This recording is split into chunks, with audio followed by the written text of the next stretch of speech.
Hello friends, आज हम number system में रेशनल नंबर यानी परिमेय संख्याएं और अपरिमेय संख्याएं के बारे में कुछ पढ़ते हैं और इससे संबंधित आगे हम कुछ सवाल सीखेंगे। ठीक है, देखिए रेशनल नंबर क्या होता है यानी परिमेय संख्याएं क्या होती हैं। वे सभी संख्याएं जिन्हें हम a अपॉन बी के रूप में लिख सकें। देखिए कैसे, जैसे a अपॉन बी के रूप में लिख सके, और जहाँ a और b क्या है, ये पूर्णांक संख्याएं हैं। a और b पूर्णांक संख्याएं हैं। ठीक है,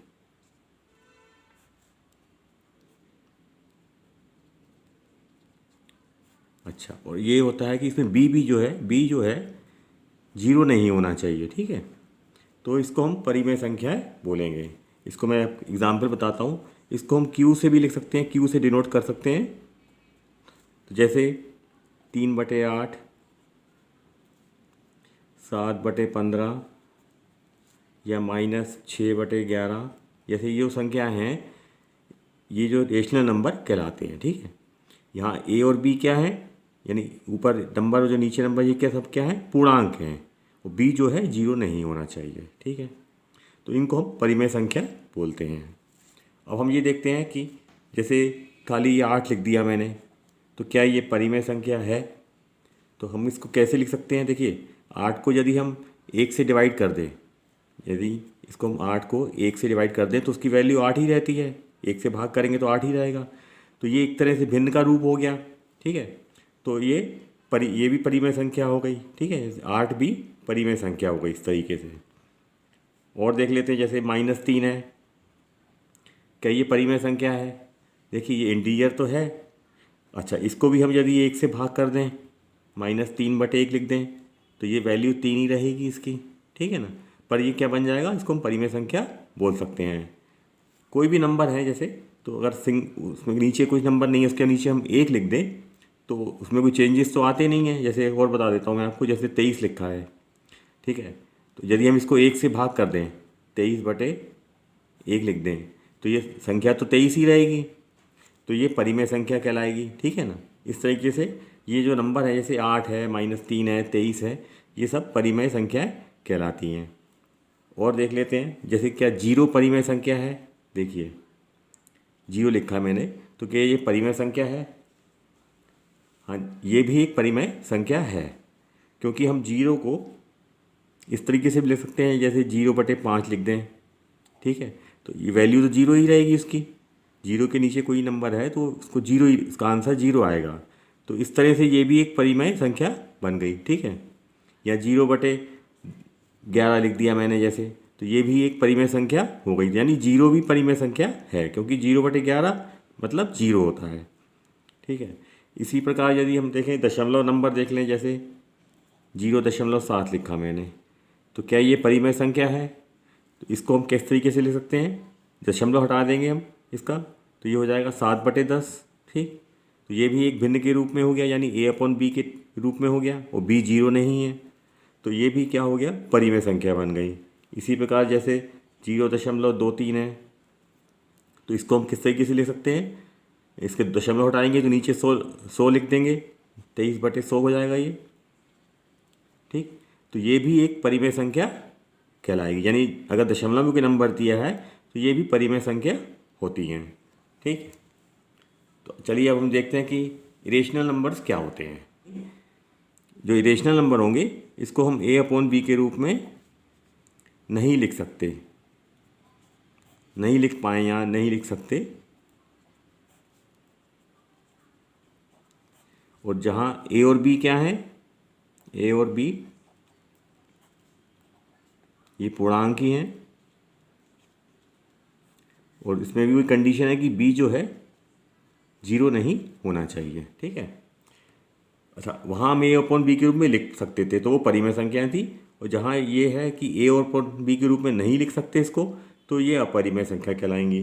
देखिए इसके कुछ एग्जाम्पल देख लेते हैं, जैसे √2 है, √7, या इसको इस तरह से लिखते हैं 2 + √3। ठीक है, या √5 + √3, तो इस तरह जो संख्याएं होती हैं तो इनको हम अपरिमेय संख्याएं बोलते हैं। ठीक है, देखिए मैंने यहाँ एक पॉइंट नोट किया है, परिमेय तथा अपरिमेय संख्याओं का योग, अंतर तथा गुणनफल।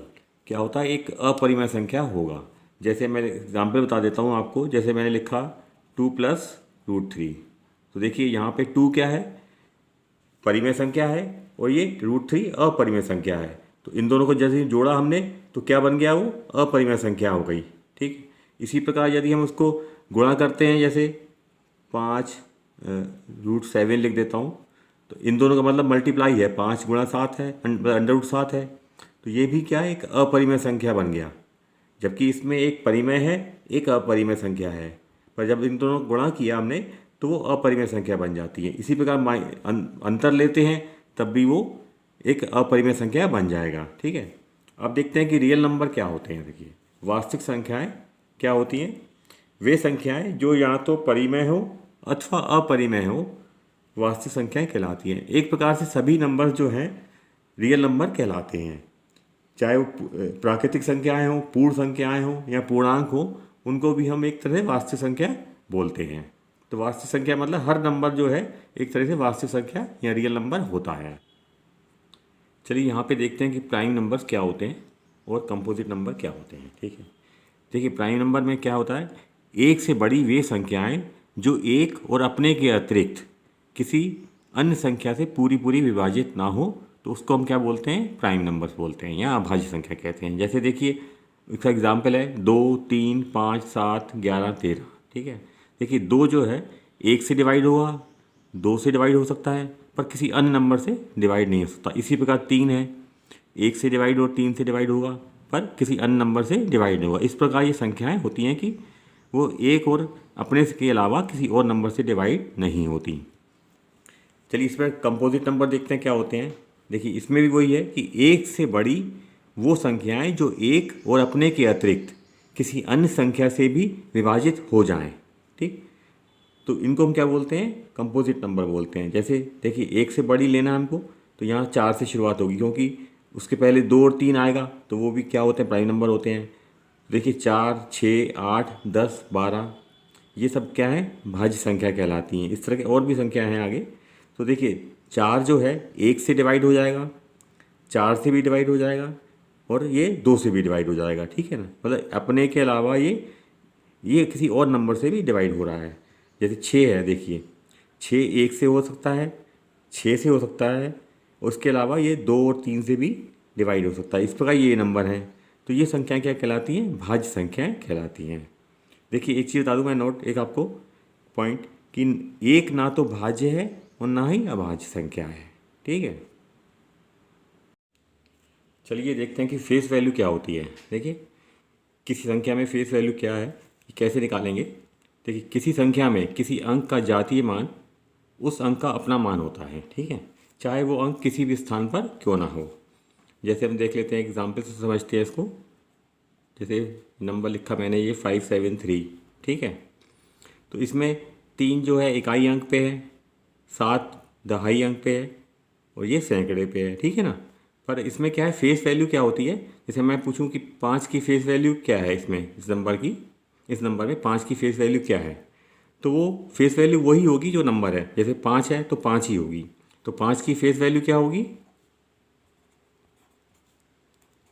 5 की फेस वैल्यू 5 ही होगी। ठीक है, या हम पूछे कि 7 की फेस वैल्यू क्या है, तो 7 ही होगी, मतलब उस अंक की वही वैल्यू होगी जो उसका मान है। तो फेस वैल्यू ये होती है। ठीक है, अब हम देखते हैं कि प्लेस वैल्यू क्या होती है। किसी संख्या में किसी अंक की प्लेस वैल्यू उसके स्थान के अनुसार होती है, मतलब वो किस जगह पे है। देखें जैसे नंबर मैं लिखता हूँ एक, जैसे 278 लिखा मैंने। ठीक, और इसी अंकों को मैं दूसरे तरीके से लिख देता हूँ, जैसे 782 लिख देता हूँ। ठीक है, अंक उसमें वही हैं, जो इसमें है वो इसमें है। तो देखिए इसमें जो 2 है इसको हम इस तरह से भी लिख सकते हैं, जैसे 200 हो गया, ये 2 का मतलब यहाँ पे ये 70 हो गया, और ये 8 हो गया, यानी ये 278 है, इसको हम जोड़ेंगे प्लस करेंगे तो ये 278 ही होगा। ठीक है, इसी प्रकार इसको देख लेते हैं क्या है ये। तो ये देखिए 700 हो जाएगा, ये 8 है जो 80 कहलाएगा, ठीक है, और 2 जो है 2 ही कहलाएगा यहाँ पे। तो ये भी 782 हो गया यहाँ पे जोड़ का। जैसे 2 है, अब मैं पूछूँ कि 2 की प्लेस वैल्यू क्या है, तो देखिए 2 कहाँ है, इकाई दहाई सैकड़े में, ठीक है।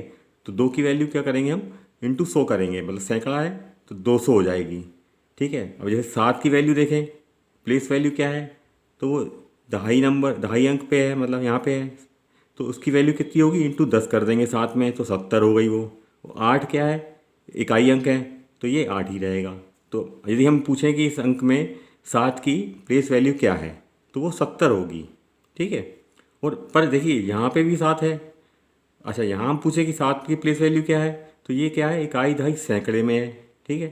तो सैकड़े में मतलब इंटू 100 करेंगे, तो ये 700 होगी। यहाँ पे इस नंबर में 7 की वैल्यू 700 है, और इस नंबर में 7 की वैल्यू 70 है, ठीक है। यहाँ पे 2 की वैल्यू 200 है प्लेस वैल्यू, और यहाँ पे 2 की प्लेस वैल्यू क्या है, 2 ही है, क्योंकि वो इकाई में है, ठीक है। तो इस तरीके से इसमें प्लेस वैल्यू में को हम निकाल पाते हैं इसमें से, ठीक है। तो जैसे मैं लिख देता हूँ यहाँ पे, जैसे 7 की प्लेस वैल्यू लिख देता हूँ यहाँ पे, 7 की प्लेस वैल्यू 70 होगी, क्योंकि ये दहाई अंक पे है, ठीक है। और इसमें 7 की वैल्यू क्या होगी, इस नंबर में, इसमें 7 की जो प्लेस वैल्यू होगी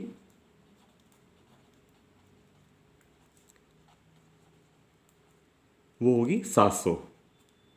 मतलब जगह के हिसाब से किस अंक, मतलब कहाँ पे है वो, उस हिसाब से उस नंबर की वैल्यू होती है। जबकि फेस वैल्यू में क्या होता है, अंक कहीं पे भी हो, जैसे 7, इसमें 7 यहाँ पे लिखा है दहाई में, 5 लिखा है सैकड़े पे, पर उसकी फेस वैल्यू 5 ही होगी, 5 की, 7 की 7 ही होगी, और 3 की 3 ही होगी। इस प्रकार से ये अंतर है फेस वैल्यू और प्लेस वैल्यू में, ठीक है। चलिए एक सवाल और देखते हैं। ये दिया है कि 10 से 20 तक सभी प्राकृत संख्याओं का योग बताएं, मतलब सभी नेचुरल नंबर्स का हमें योग बताना है 10 से 20 के बीच में, ठीक है।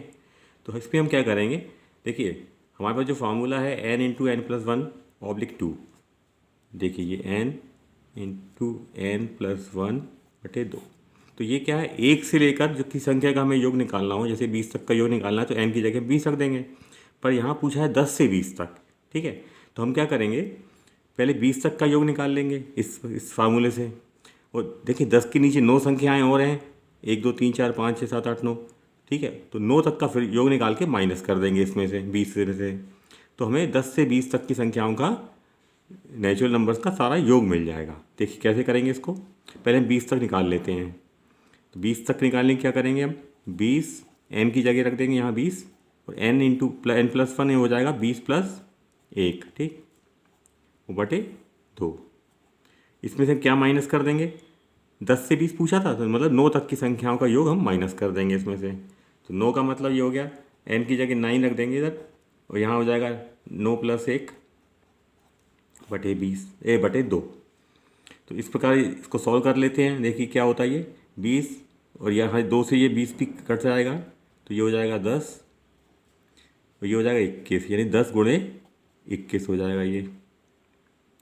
माइनस कितना हो जाएगा, 9 इंटू 10 बटे 2, 2 से ही कट जाएगा 5, ठीक है। तो ये आ जाएगा 210, 21 गुणे 10 210 हो गया, माइनस 9.45। तो इसकी वैल्यू कितनी हो जाएगी, 210 में से 45 माइनस करेंगे तो 165, ठीक। तो ये 10 से 20 के बीच में जितनी संख्याएं हैं, नेचुरल नंबर्स हैं, उसका योग हमें इससे ज्ञात हो जाएगा। इसी प्रकार चलिए एक सवाल और देख लेते हैं इसी तरह से, कि हमें पूछा गया है कि 20 से 50 तक सभी